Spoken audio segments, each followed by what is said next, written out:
now that you've romanticized the hell out of somebody, doesn't mean that they're gonna just treat you right.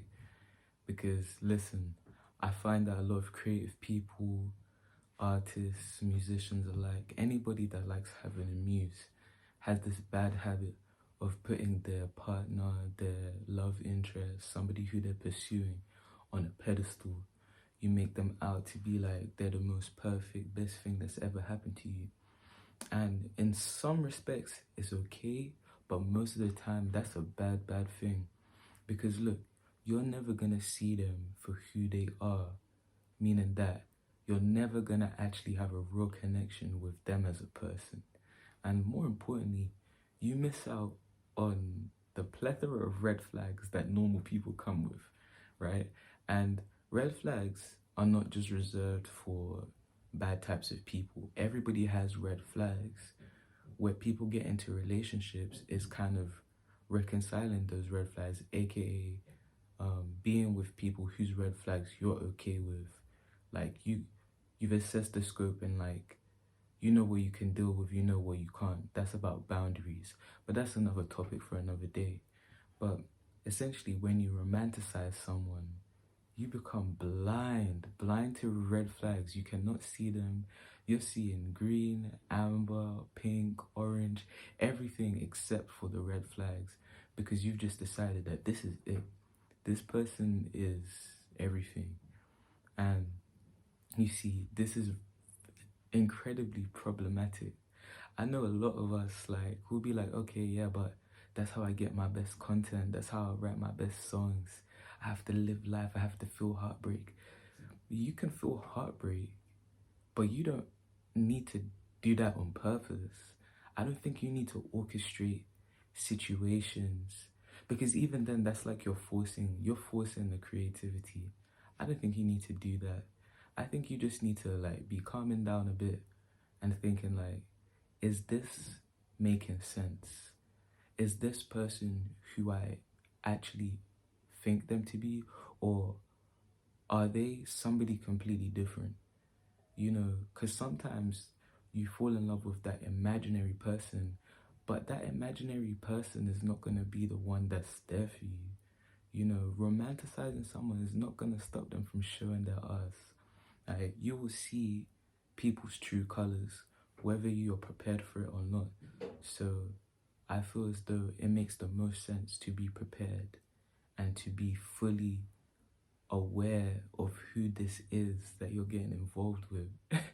Because you can go through a whole relationship, situationship, whatever you want to call it, and not see this person. And if you're not seeing them, how can you validate them? How can you're not, it's just not a mutual situation, you know, and you're not respecting yourself because you're not allowing yourself to have the opportunity to be with somebody that actually makes sense for you.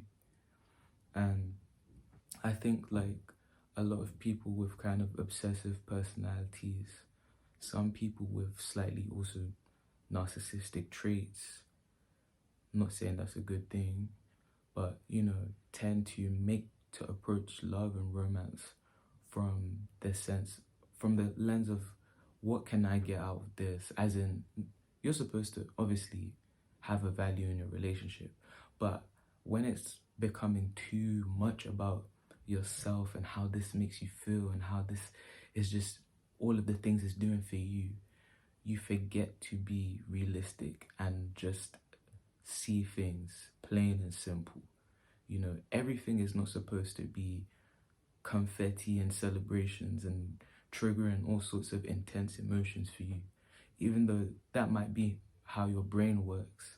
But like in terms of romantic partnerships, sometimes you just have to be for real. You know, who is this person? What are their intentions? Because if they're not aligning with who you are and what your intentions are, then the chances are it's not going to work. And the longer you try to make it work and tell yourself that this is everything when in reality it's not, the more you're going to hurt yourself.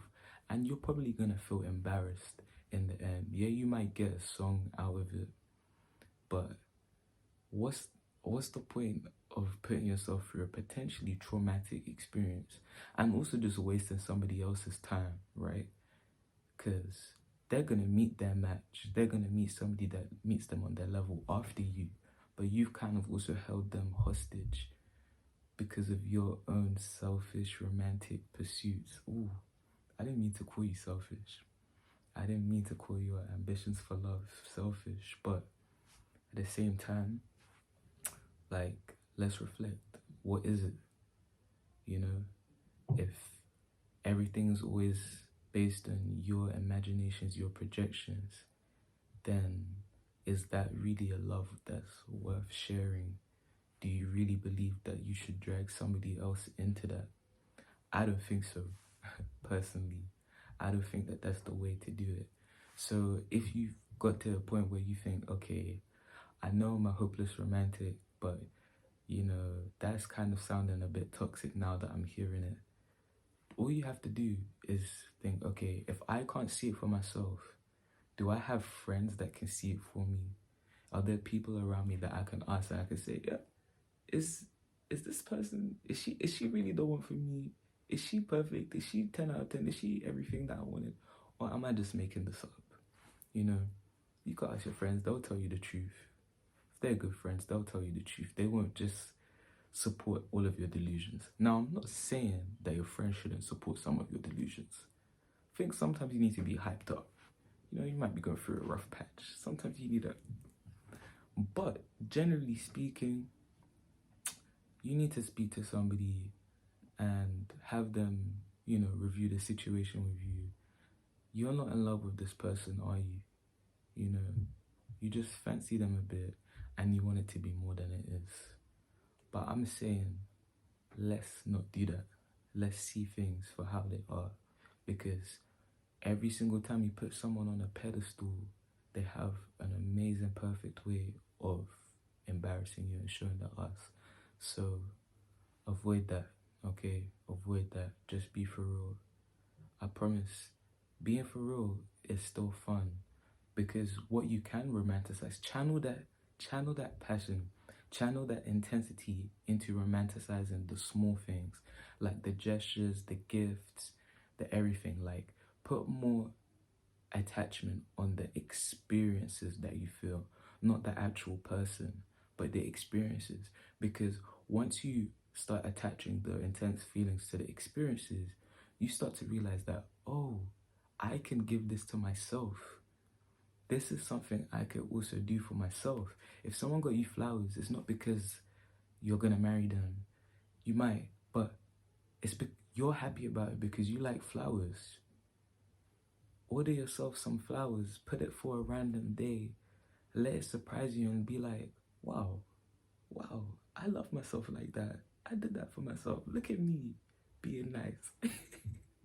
But you get what I'm saying? Like, if you like going out for dinner, you know, and somebody takes you out for dinner once and now you think that you're locked in. Listen, you need to go out for dinner more by yourself. Food is essential for your sustenance in life. It's okay to take yourself out. If you like it that much, take yourself out. I promise you, you will still have a good time. You know, let's stop associating the best of our lives, the best of ourselves with somebody else. Share experiences with people, but remember, you're still you and you still have that same value. Everything they have to offer, you also have that too. Okay? And yeah, that's really it. That's all I have to say on that. Like, see your own value and act on it. But if you see value in what I've said and in me as a person, as an artist, as a creative, tell me in a comment. Subscribe to me so I know that this is a sustainable way to grow. I'm just trying to build a platform. I want a community.